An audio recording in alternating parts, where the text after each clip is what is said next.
현재 중국 부동산은 현재 더 큰 부채로 부채 문제를 해결하려는 상황이라고 말할 수 있습니다. 지난 5월 17일 중국 정부는 3가지 주요 부동산 정책을 발표했습니다. 주요 내용은 다음과 같습니다. 첫째, 첫 주택 구매자의 첫 번째 다운 페이먼트 비율을 예전의 30%에서 15%로 인하하고, 두 번째 주택 구매자의 다운 페이먼트 비율은 50%에서 25%로 인하했어요. 이는 1998년 주택개혁 이후 처음으로 15%의 다운 페이먼트를 도입한 것입니다. 둘째, 이자율 인하예요. 첫 번째와 두 번째 주택에 대한 상업대출 이자율의 하한선을 제거했어요. 이론적으로 은행이 원하면 상업대출 제로 이자율로 설정할 수도 있어요. 이런 경우 공공기금, 한국의 주택청약종합저축과 비슷, 대출 이자율도 0.25% 인하합니다. 셋째, 재고 감소예요. 중앙은행은 3천억 위안 규모의 공공임대주택 재대출을 설립하여 지방정부와 지방공기업이 완공된 미판매 주택을 구매임대나 판매형 공공임대주택으로 사용하도록 지원하는데, 정부는 완공된 주택만 구매하고 미완공 주택은 구매하지 않는 방침입니다. 최근 부동산 시장이 매우 시끄러워졌어요. 중국 광저우의 한 신축 단지는 5월 20일부터 가격 인상을 발표했어요. 많은 부동산 중개업소에서 전화가 끊임없이 걸려왔다고 해요. 일부 부동산 중개인은 역사적인 구제 정책에 감동의 눈물을 흘렸다고 해요. 많은 주택 판매를 원하는 사람들도 추가 부동산을 처분하는 데 높은 기대를 가지고 있어요. 이러한 3가지 강력한 조치가 시행되면 위기 상황에 처해 있는 부동산 시장이 회복될 수 있을까요? 이에 대해 언론에서는 다양한 해석이 나오고 있어요. 오늘은 부동산 시장을 활성화하는 방법과 그로 인해 발생할 수 있는 효과에 대해 새로운 시각으로 설명할게요. 주택가격이 이로 인해 하락을 멈출 수 있을까요? 이번 정책의 가장 큰 특징은 먼저 모든 상품의 가격을 결정하는 유일한 요소는 공급과 수요 관계라는 것을 이해해야 하는데요. 현재 전 중국 상품 주택 재고 면적은 7.6억 평방미터이고 전국 평균 재고 소진 주기는 25개월이 넘어요. 예를 들어 우시는 기존 주택을 구매하는데 6년, 동관은 8년, 충칭은 10년이 걸려요. 지난 1년 동안 중국 부동산 시장의 여러 혜택 자극에도 불구하고 사람들의 주택 구매 의향을 되돌릴 수 없었어요. 그래서 이번에는 정부가 직접 나서서 주택을 사들여 재고를 줄이는 방법을 내놓았어요. 이번 중앙은행의 3천억 위안 공공임대주택 재대출은 바로 이를 위한 것이죠. 리파이낸싱, 리퍼낸싱, 이란 중앙은행이 시중은행 등 다른 금융기관에 제공하는 대출을 말해요. 그 후 상업은행이 지방정부와 신탁회사에 돈을 빌려주어 주택을 사들여 재고로 비축하는 것이죠. 표면적으로는 돈을 찍어내는 것처럼 보이지만 본질적으로 중국 중앙은행이 책임을 지방으로 넘긴 것이에요. 이 3천억 위안은 지방 재정을 이용해 주택을 사들이도록 하는 것이에요. 대출은 보조금과 달라요. 대출은 상환해야 하죠. 하지만 지금 중국 지방 부채 상황은 누구나 알고 있어요. 특히 이미 부채에 허덕이는 고위험 지역에서는 이러한 책임을 떠맡기가 어렵죠. 지방정부가 다시 부채를 추가하여 상품형 주택을 사들여 공공임대주택으로 임대를 주거나 판매하여 자금을 회수하고 다시 은행에 돈을 상환하는 것이에요. 그러나 이 과정에서 기술적인 어려움이 있는데요. 중국 중앙은행 리파이낸싱, 리퍼낸싱, 이자율은 1.75%예요. 즉, 중국 지방의 임대 수익률이 최소 1.75% 이상이어야 손해를 보지 않아요. 그렇지 않으면 지방 재정 부담이 계속 증가하게 되죠. 2023년 전국 주요 신계 도시의 임대 수익률은 1.95%입니다. 지방정부가 주택을 개조하는 비용과 상업은행이 자금을 중개하는 차익을 고려하면 지방의 재정 부담이 증가하지 않을 수밖에 없습니다. 돈을 벌기는 더 어려워지는 데다가 원래 지방은 부채를 줄여야 하는데 이제는 레버리지를 추가하도록 하는 것입니다. 지방이 당황할 수밖에 없죠. 게다가 주택재고 주기가 36개월을 초과하는 도시는 신규 토지 공급을 중단하도록 요구하고 재고 주기가 18개월에서 36개월인 도시는 연간 활성화된 기존 주택 면적에 따라 새로운 토지 공급 면적 상한을 설정해야 합니다. 다시 말해 지금은 토지를 팔 수 없고 레버리지를 추가하라는 것이죠. 저는 지방정부가 주택을 사들이려는 동기의 의문을 제기해야 한다고 봐요. 지방이 이 돈을 빌려 나라를 위해 일을 하더라도 이 돈이 충분한지 여부도 의문입니다. 이번 중앙은행의 정책은 상업은행 등 금융기관이 지방에 빌려준 대출의 60%에 대해 중앙은행에 리파이낸싱을 신청할 수 있도록 합니다. 따라서 중앙은행이 3천억 위안을 제공하면 실제로는 약 5천억 위안의 지방재고 비축을 촉진할 수 있습니다. 자금은 많아 보이지만 사실은 턱없이 부족한 것이죠. 사실 주택을 아직 구매하지 않은 사람들도 많고 좋은 집으로 교체하고 싶은 사람도 많은데 이는 수요가 아니라 꿈입니다. 실제 주택 구매 수요는 경제학적 의미에서의 유효 수요입니다. 사고 싶고 구매할 능력이 있어야 하죠. 예를 들어 내가 큰 집에 살고 싶은 꿈이 유효 수요가 되려면 몇 가지 전제 조건이 필요하는데, 첫째, 주택을 사고 싶다. 둘째, 내가 사는 도시는 구매 제한이 없어야 한다. 셋째, 충분한 다운 페이먼트를 가지고 있어야 한다. 넷째, 미래의 대출 상환을 충당할 충분한 수입이 있을 것이라고 믿어야 한다. 이렇게 4가지 조건 중 하나라도 부족하면 안 되는 거죠. 첫 번째 조건, 주택 구매 의향을 예로 들어보죠. 내가 사는 도시의 주택 가격이 하락하고 있다면 나는 주택을 사고 싶은 마음이 들지 않을 가능성이 큰 거죠. 왜냐하면 이 시기에는 임대가 최선의 선택이기 때문이죠. 주택 가격이 하락할 때 자칭 필수 수요라는 사람들은 사실상 없어지죠. 몇 명이나 진정한 필수 수요자일까요? 임대가 안 되죠? 유일한 필수 수요는 아이들의 학교 문제입니다. 특정 학교의 학군에 들어가기 위해 다른 선택지가 없는 부모들입니다. 이들은 학군 주택을 구매할 때 표면적으로는 아이들의 교육을 위한 것처럼 보이지만 실제로는 나중에 높은 가격에 팔려는 의도를 가지고 있죠. 주택 가격이 안정되는 것은 사람들이 구매할 의향을 갖게 하는 첫 번째 단계. 하지만 이것은 첫 번째 단계일 뿐 더 중요한 것은 뒤따르는 조건들이 있는 거죠. 올해 5월 17일 정책 중 2가지는 다운 페이먼트와 이자율을 다루고 있는데 지금은 오직 다운 페이먼트 비율을 낮추고 대출 이자율 하한선을 제거하는 것뿐. 하지만 실제로 은행이 얼마만큼의 대출 이자율을 제공할지는 아직 불분명하죠.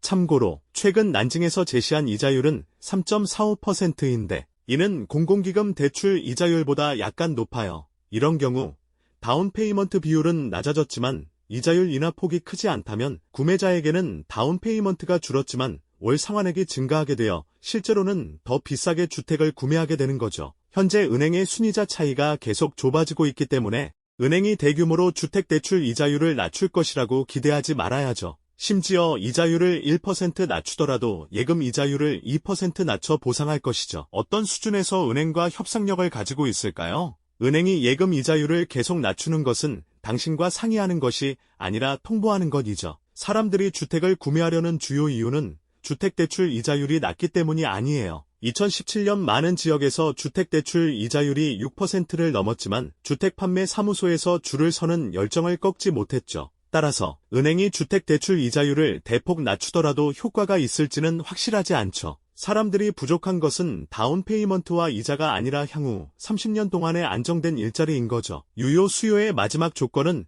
대출 상환을 충당할 충분한 수입이 있다는 것인데 이는 많은 사람들이 자신이 확신할 수 없는 부분이기도 하죠. 향후 30년은 말할 것도 없고 많은 사람들이 향후 3년을 확신할 수 없을지도 모르는 것이죠. 올해 4월 중국의 주민예금 잔액은 약 145조 위안, 한화로 약 26,100조 원, 인데 전국 14억 인구를 기준으로 계산을 하면 1인당 예금은 10만 위안을 넘어요. 하지만 이는 평균값일 뿐 더 가능성 있는 것은 소수의 사람들은 몇 억을 가지고 있고 대부분의 사람들은 몇천 위안밖에 없다는 것이죠. 이는 앞으로 오랜 시간 동안에 어쩔 수 없는 현실일 수 있겠죠. 현 부동산 문제를 간단히 요약하면 돈이 있는 사람들은 집이 충분하지만 집이 필요한 사람들은 돈이 부족하다는 것이죠. 그래서 고용과 수입이 눈에 띄게 개선되지 않거나 사람들이 그렇게 느끼지 않는 한 주택 구매 수요가 빠르게 늘어나기는 어려울 것이에요. 단기적으로는 다운 페이먼트와 이자율 인하가 주택 구매에 큰 자극을 주기는 어렵다고 보고요. 단기적으로 가장 효과적인 전략은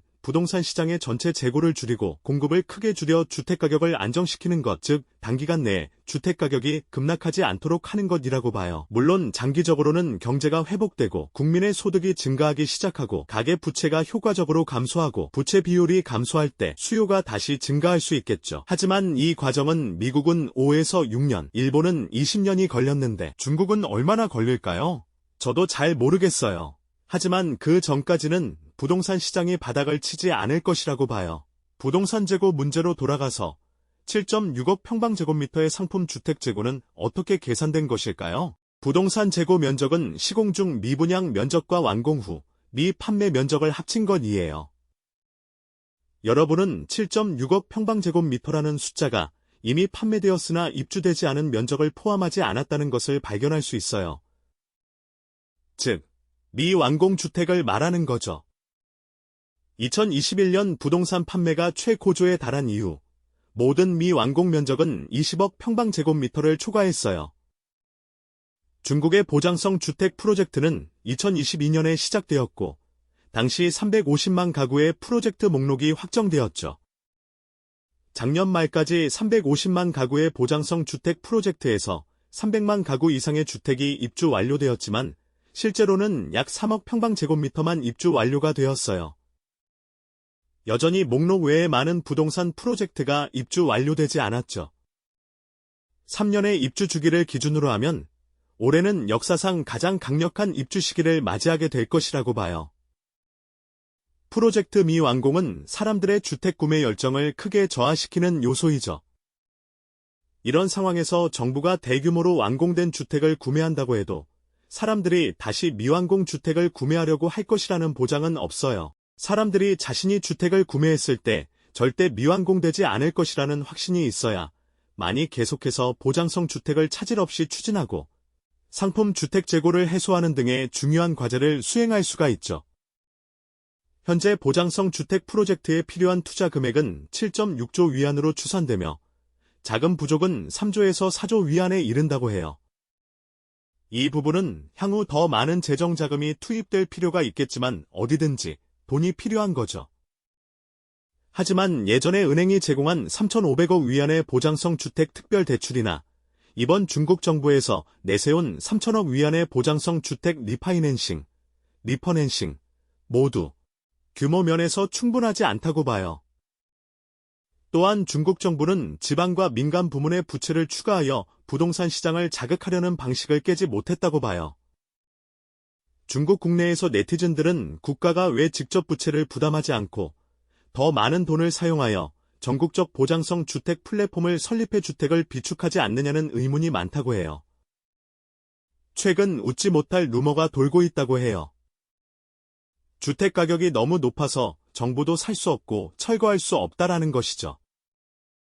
겉으로는 돈이 없고 주택 가격이 너무 높아서인데 실질적으로는 중국 정부와 지방의 재정 권한 배분 관행에 따라 중국과 미국의 금융전쟁의 중요한 단계에서 중국 정부가 국가 신용을 과도하게 사용하여 지방과 시행사가 저지른 문제를 해결하고 싶지 않기 때문인 거죠.